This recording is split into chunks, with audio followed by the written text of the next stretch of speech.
नमस्कार। आज के इस खास पेशकश में हमारे साथ हैं राष्ट्रीय जनता दल के वरिष्ठ नेता डॉक्टर रघुवंश प्रसाद सिंह, जिनसे बिहार की राजनीति और उनके भविष्य की योजनाओं के बारे में बातचीत करेंगे। मैं हूं राजीव रंजन नाग। रघुवंश जी, बिहार में विपक्ष खत्म हो गया है एक तरह से। ऐसे में पार्लियामेंट्री सिस्टम में सरकार पे अंकुश रखने के लिए क्या तरीके हो सकते हैं? यह कहना सही नहीं है कि विपक्ष खत्म हो गया। विपक्ष कभी खत्म नहीं हुआ करता। कभी वक्ती तौर पर थोड़ा आगे पीछे ऊंचा नीचा काम चलता रहता है। अब चूँकि विपक्ष की हार ज़बरदस्त हो गई लोकसभा में, उसके बाद फिर लगातार असेंबली में भी, इस वजह से कुछ निराशापन मैंने देखा है। लेकिन ये हताश नहीं हुए हैं लोग। वो समय समय पर जब मौका आवेगा तो कोई उसमें चूकेंगे नहीं, और लड़ाई लोगों ने शुरू कर दी है। लड़ाई जारी रहेगी। हर जनता के मुद्दा पर और सवाल पर लोग लड़ेंगे। जैसे अभी फारबिसगंज में जो गोलियां चलाकर 4 अल्पसंख्यक लोगों को, उसमें बच्चे, उसमें महिलाएं हैं, उसको लोगों ने पूरे मार दिया है, तो उस पर विरोध चल रहा है। 2010 के विधानसभा चुनाव में आपकी पार्टी से कहाँ भूल हुई, कहाँ आकलन में? सभी भूल हुई, चूक हुई। जनता का कोई कसूर नहीं है। जितने जो शीर्षस्थ नेता लोग थे, इन लोगों ने चूक की है और कबूल भी किया है जो चूक हो गई। लेकिन अब जो बीत गई से बात गई। अब उसको आगे के लिए तैयारी करना, संगठन को और चुस्त दुरुस्त बनाना, पारदर्शी बनाना, जनोन्मुखी बनाना, गरीबोन्मुखी बनाना, ये सब काम करना है और लोगों ने शुरुआत कर दी। तो आपकी पार्टी का खुद का क्या आकलन था कि हम जीतेंगे हारेंगे? लोग का आकलन कौन पार्टी का रहता है? जो भीड़ उमड़ रही थी सभाओं में, उससे लोग बहुत आशान्वित थे ये राज पलट जाएगा, फिर राज आ जाएगा। लेकिन परिणाम देखने के बाद जरूर लोगों ने में निराशा हुई है।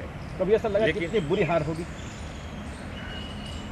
कई लोग तो आकलन कर रहे थे कि जितनी गलतियां हुई हम लोगों की ओर से, वो उस गलतियों के चलते परिणाम ऐसा ही आना था। लेकिन आम जन भी आश्चर्यचकित था कि ऐसा कैसे हो गया। जी। बल्कि जो जीते हुए लोग हैं, जीती हुई पार्टियां हैं, वो भी आश्चर्यचकित हैं कि ऐसे कैसे हो गया। तो इसीलिए ये थोड़ा इसमें अजूबापन और कुछ अस्वाभाविकता इस हार जीत में है। ये जहाँ तहाँ लोग चर्चा, लेकिन चूँकि ये कई जगह सवाल उठा रहे हैं, क्या कारण है, क्या पेच हुआ, कहाँ इतने लोग थे, इतना भारी जन समर्थन था। लेकिन जो चुनाव हुआ, परिणाम हुआ, उसको तो मुकाबला करना पड़ेगा। पार्टी लेवल पे कभी चर्चा हुई इस बारे में, समीक्षा की आपने कि हार के कारण क्या थे?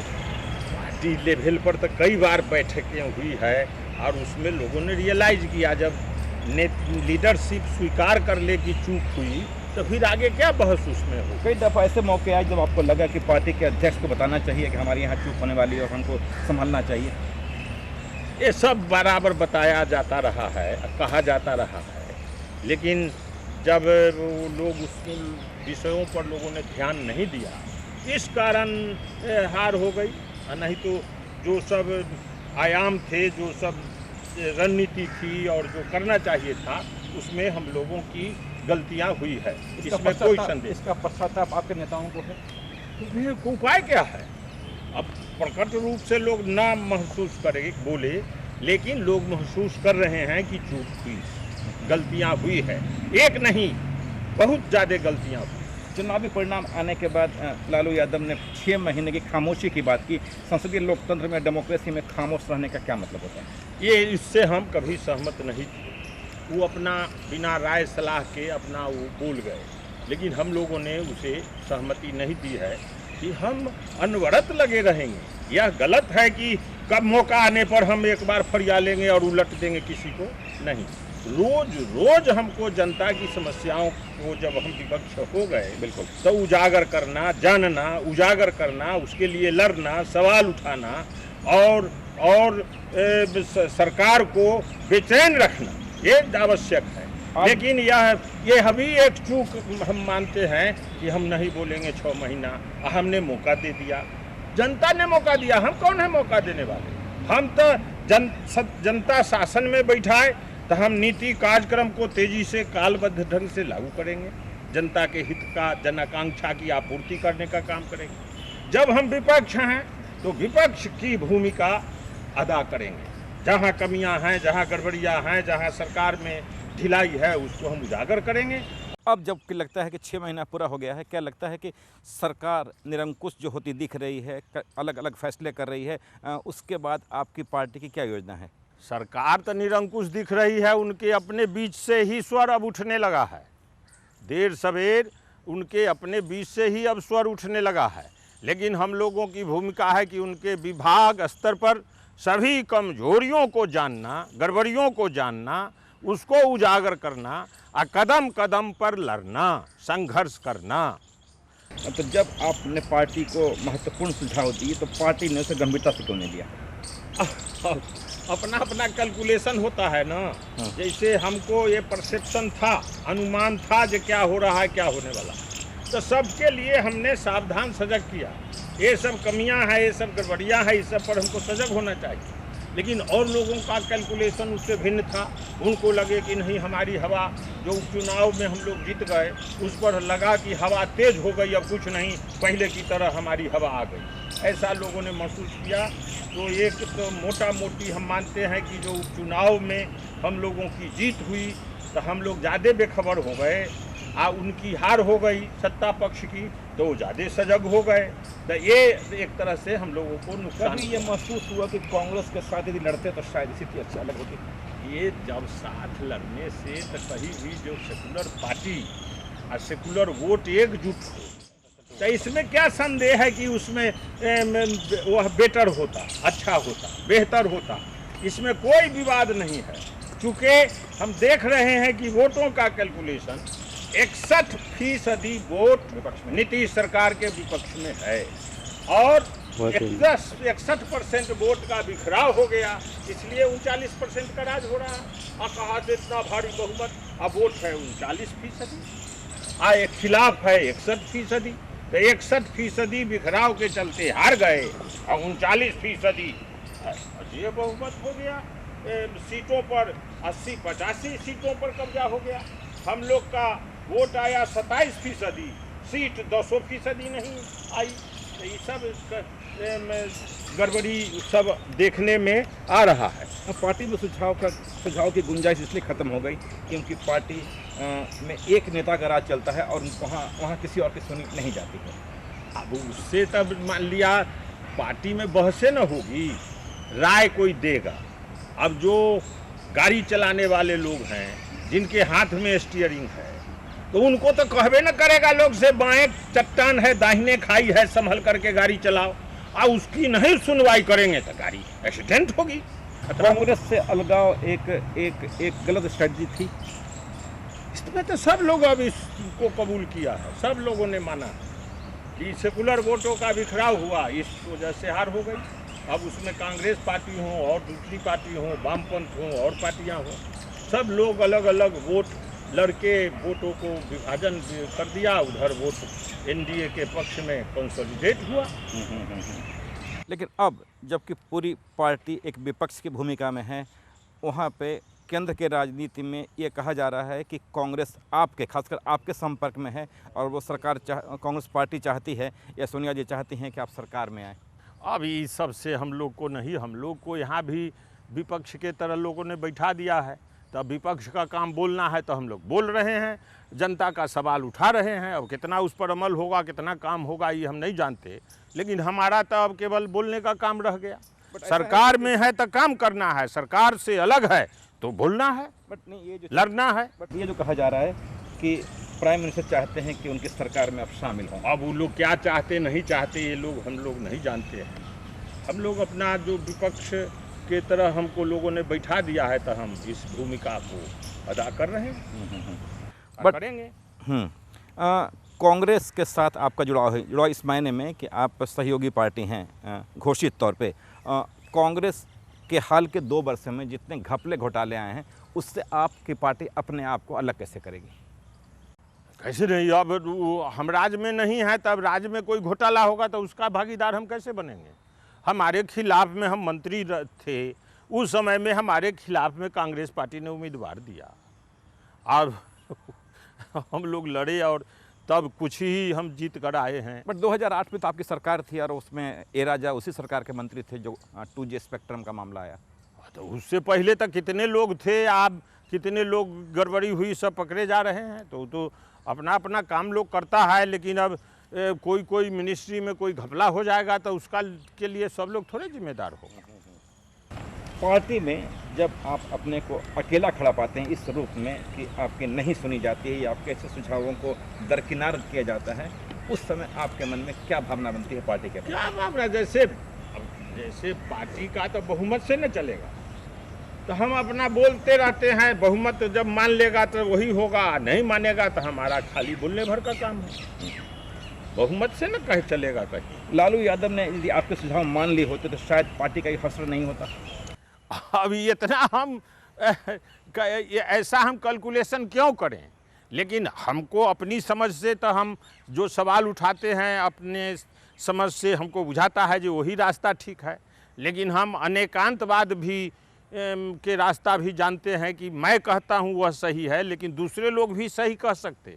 बाद में ना होता, रिजल्ट के बाद ना होता जो कौन सही कौन गलत, लेकिन अपनी समझ से हम सवाल उठाते रहते हैं, बताते रहते हैं, जानकारी देते रहते हैं, सुझाव देते रहते हैं। अब उस पर कितना अमल होगा नहीं होगा, फिर उसका क्या परिणाम होगा, तो दुष्परिणाम होगा तो सबको भोगना पड़ेगा। नीतीश सरकार के खिलाफ उनके खुद के अपने MP और एक्स और MLA और दुखी जो लोग हैं पार्टी में, वो मोबिलाइज होना शुरू हुए, उनके खिलाफ लामबंद हो रहे हैं। क्या लगता है कि उन्हें आपको सपोर्ट मिलना, तो आप उनको सपोर्ट देंगे? जब हम विपक्ष हैं तो उनकी पार्टी में ही डिसेंट वॉइस शुरू हुआ है। तब डिसेंट वॉइस शुरू हुआ है तो वो उस पार्टी में जब तक हैं तब तक अपनी पार्टी का वो सुधार करें, और नहीं हमारे तरफ आ जाएंगे तब हम लोग उस पर देखेंगे, विचार करेंगे। ये जो लोग मोबिलाइज हुए हैं, जो लोग संगठित हो रहे हैं नीतीश कुमार के खिलाफ, उनके अपने लोग, क्या लगता है कि सच में उनके खिलाफ हैं या सिर्फ इसलिए कि उनको पार्टी से निकाल दिया गया इसलिए मोबिलाइज हो रहे हैं? अब इसमें वो लोग जाने, वो दूसरी पार्टी का मामला है। लेकिन असंतोष है या गड़बड़ी है तब ना अपनी पार्टी से, जहाँ क्यों कोई नहीं बोल रहा था वहाँ अब लोगों ने बोलना या खिलाफ करना शुरू किया है। इस पूरे मुहिम को आप किस रूप में देखते हैं? कितनी दूर तक जा पाएंगे उनके खिलाफ जो लोग? खिलाफ बहुत दूर तक नहीं जाने वाले हैं ऐसा हमको लगता है, लेकिन जहाँ अंधकार है वहाँ कोई भी एक पतली किरण आती है तो लोग आसान्वित होने लगते हैं। ये जो एक बड़ा सा ग्रुप बनता हुआ दिख रहा है नीतीश कुमार के खिलाफ, उनके अपने लोगों का, इन्हें जनता का सपोर्ट मिलेगा और आपकी पार्टी उन्हें सपोर्ट करेगी? जनता तत्काल ऐसे नहीं सपोर्ट करती। जनता तो कहेगी जी आप तो उधर जय हो में थे, आज अब अलग हट रहे हैं, क्या कारण है? लेकिन अलग हटके जब ये जनता के मुद्दा पर खड़े होंगे या सवाल उठाएंगे तब जाकर जनता भरोसा करने लगी। शुरुआती दौर में ये वही लोग थे जो नीतीश कुमार के जयकारा कर रहे थे, और 6 महीने बाद जब उनको पार्टी ने उनकी अपनी हरकतों के कारण निकाल दिया तो अब उनके खिलाफ खड़े हो गए। जनता उन्हें कितनी गंभीरता से लेती है? बहुत प्रारंभ में कोई गंभीरता से नहीं ले, फिर कई लोग पहले भी छिटपुट अलग हटने की तरह थे, लेकिन फिर उनका तालमेल बैठ गया, चले गए। कई नाम हैं वैसे कि पार्टी में आपकी चलेगी।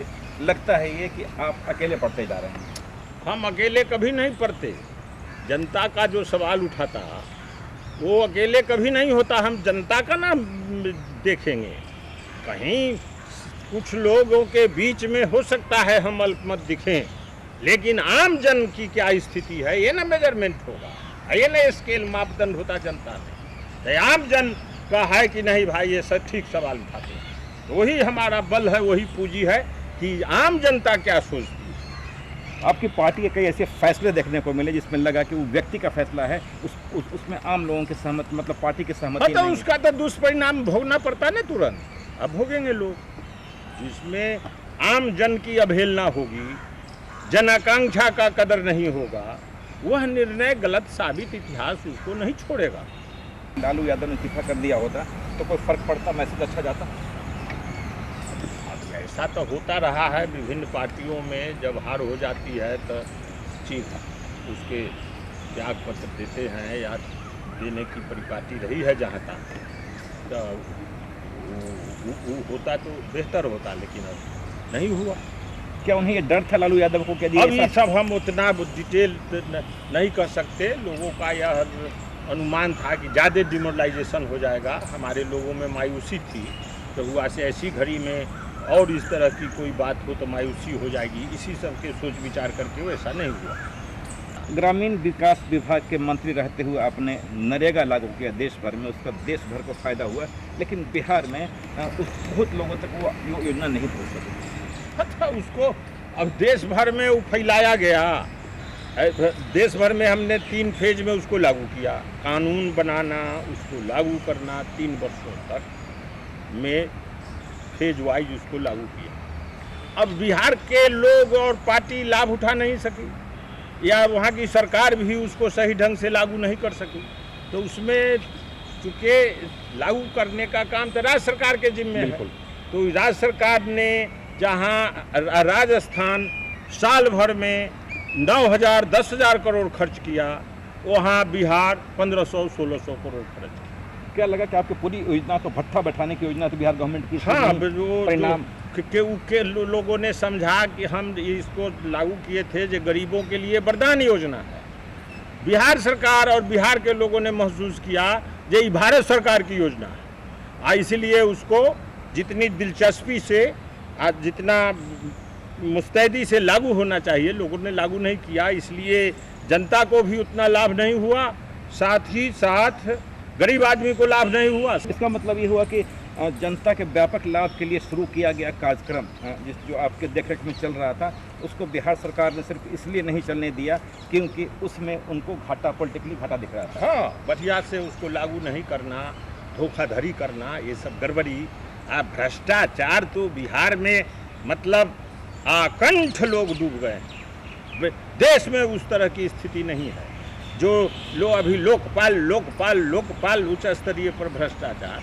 आम जन को इससे क्या मतलब? आम जन को तो मतलब है उनका ब्लॉक में ठीक व्यवहार हो, थाना में ठीक व्यवहार हो, जिला और जो कार्यालय है सरकारी जहां गरीबों की योजनाएं चलती उसमें ठीक व्यवहार हो, इंदिरा आवास हो, रोजगार गारंटी कानून हो, बूढ़ा बूढ़ी पेंशन हो, या सड़क बन रही हो, सभी कामों में लूट मची हुई है, भ्रष्टाचार है।